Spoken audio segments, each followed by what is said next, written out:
To wszystko zaczęło się od szablonu. Moja pierwsza praca w biurze księgowym, gdzie zostałam zatrudniona do kontaktu z klientem niemieckojęzycznym. Ale że ani klientów, ani tych tłumaczeń nie było zbyt wiele, to zaczęłam pomagać księgowym w rozliczaniu firm.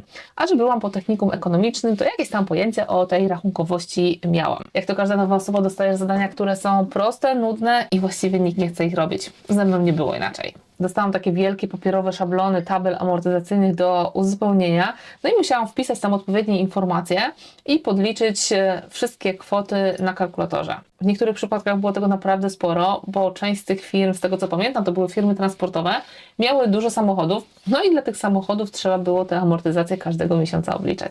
Jak skończyłam te tabele amortyzacyjne uzupełniać dla jednej firmy, to zabierałam się za drugą. Po którejś tam firmie ogarnęłam, o co chodzi w tej całej amortyzacji, jak to zadanie wykonywać manualnie, no i stwierdziłam, że ja tego tak robić nie będę, bo wcześniej zabierze mi to całą energię do życia. Zaczęłam myśleć, co by tutaj zrobić, no i wymyśliłam. Przerysuję tą wielką tabelę amortyzacyjną do Excela, żeby te podsumowania robiły się automatycznie.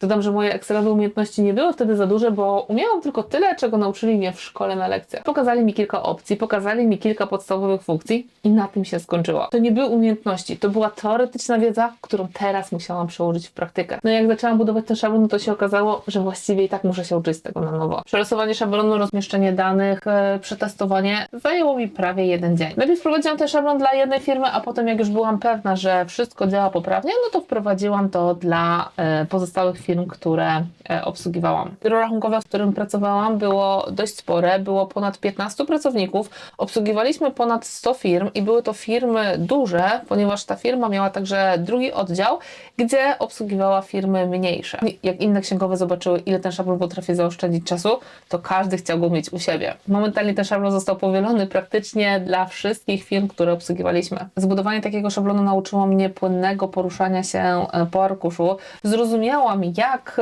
te ikonki, które ktoś pokazał mi kiedyś w szkole, można wykorzystać w aktywnym działaniu. Mimo tego, że w tym szablonie użyłam tylko podstawowych formuł, to zbudowanie tego szablonu nauczyło mnie logicznego podejścia do zadania. Dzisiaj jestem przekonana, że takich tabel amortyzacyjnych się już nie używa, natomiast używamy wiele różnych innych wzorów formularzy w Excelu, które mogą wykonywać się automatycznie, a nadal większość osób robi to ręcznie. Ja od zawsze uczyłam się Excela w praktyce, w działaniu. Od razu zaczęłam stosować tą różne funkcje, no bo ja uważam, że Excel to jest program, którego nie uczymy się obsługiwać po to, żeby wiedzieć, gdzie znajdują się różne funkcje czy opcje, tylko żeby wiedzieć, jak ten program zastosować do rozwiązania jakiegoś biurowego zadania. Excel jest potrzebny w biurze i jeszcze długo, długo będzie. A nawet jeżeli zostanie zastąpiony jakimś innym programem, to podejście do logicznego rozwiązywania zadań się nie zmieni. Nauka Excela poprzez rozwiązywanie problemów i zadań nauczy Cię logicznego myślenia i zadawania pytań, które teraz są tak ważne, kiedy pracujesz ze sztuczną inteligencją. Kiedy rozumiesz zadania, jakie masz zrobić i rozumiesz proces, jak to wszystko zrobić,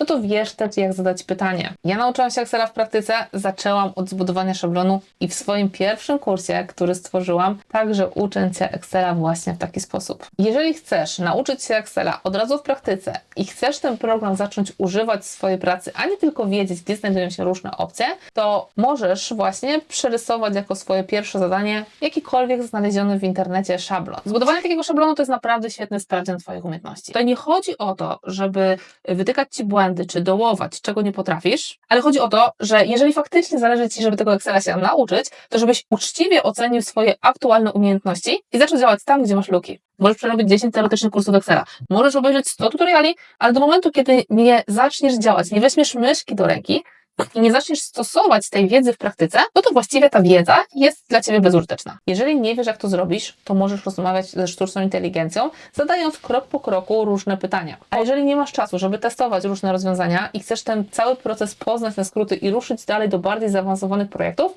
to zapraszam Cię do swojego kursu, w którym poznasz podstawy Excela i zrozumiesz, jak budować narzędzia, które usprawniają wykonywanie różnych biurowych zadań.